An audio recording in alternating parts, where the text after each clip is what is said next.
ka misi yose sanzwe ndi umwigisha muri kaminuza y'u Burundi muri campus Nyamugerera. Aha dusanze ni muri Zakostai, ni atelier de couture moderne. Dusanzwe dushona ibintu bitandukanye. Hanyuma muri ivyo bikorwa dukora ico no kwita produit phare n'amashati. Jere iciyumviro cyaraje kivangana nuko ntashobora kuronka ishati nkwiye.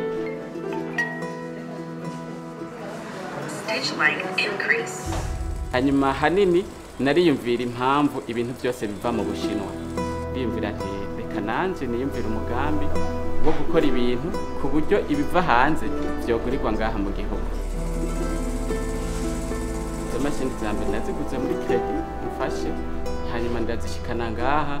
Zimaze gushika je sinarinze gushona, ndazana abatayeri kugira bankorera ivyo nshaka, ariko ntibabikora nkuko nshaka, na cyane cyane finition.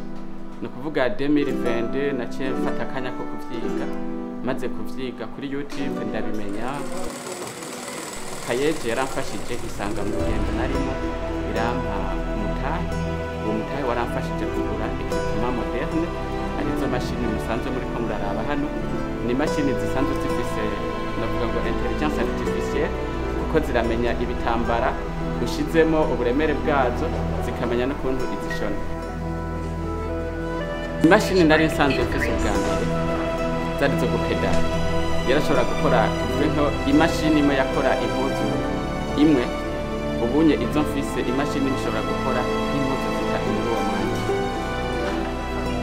Inyuma yo kuronka imfashanyo ya payeje cyangwa financement ya payeje, nuko d'abord naronse équipement moderne.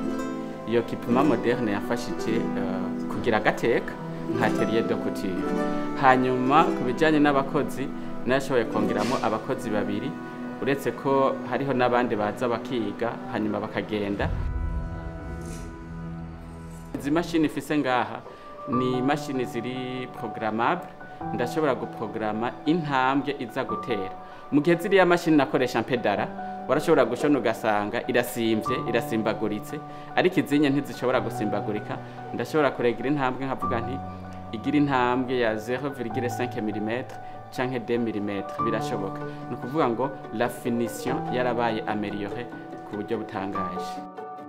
Ntararonka financement ya payeje, sinashobora gukora amasoko manini, ariko maze kuronka financement ya payeje ndashobora kuronka isoko nini yari nk'iya banke, ngashona ama uniforme bikagenda neza kandi nkayashona mu gihe twasezeranye n'iyo banke. Ubuzima bwanje hari cyahindutse kubera ko ndaronka amafaranga nkuko nyene cibahero mukuru w'igihugu yabivuze. Ndashobora kuba mfise 10,000 mu mufuko kandi ayo akamaye bivanye n'ino entreprise.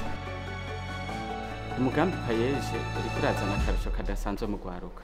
Kera abajene twavuga tuti dufise imigambi nta mahera dufise, ariko ubunye abajene novuga ko hariho umuti ugiye kugura kwa muganga usanga wanditse ko ngo bien agité avant l'emploi. No kuvuga ngo payeje iragita amaservo y'abajene kugira ngo biyumvire ico bokora batera imbere. Nababandi bari basinziriye batiyumvira ico bakora, ubu biruka biyumvira ico bokora kubera ko amahera canke financement ihari. Nibaza ko iyo hatabaho payeje naje mba narahagaritse kubera ko izi mashini zitatu maze kuzizana nkaba mfise zijya mashini bapedala, narabona ko ntoshika kwihangiro ryiza. Nimba imashini ifise ubu zihagaze kuri pourcentage y'ijana kwijana, novuga ko payeje ifisemo nka 70%. Ugwaruka rw'ubu urumva rufise byinshi birusamazi, ariko kandi barafise umutahe, bagerageje kukoresha neza bokuramo ikintu. Nk'akarorero baba bafise telefone ya WhatsApp. Ufise telefone ya WhatsApp irimo WhatsApp, no kuvuga ko ushobora kuba ufise n'amamega. Ayo mamega urashobora kuyakoresha mu kuja kuri YouTube ukaraba ikintu wokora, kandi biraharari byinshi. Nka jewe ibyo gukata ibitambara, kubiteranya, gufata ama mesure, ibyo byose navyigiye kuri YouTube. Je nize licence en sciences physiques muri faculté des sciences section polytechnique, urumva ko ibyo gushona bitarimo. Hanyuma ngira maîtrise en sciences mathématiques, urumva ibyo gushona ntibirimo.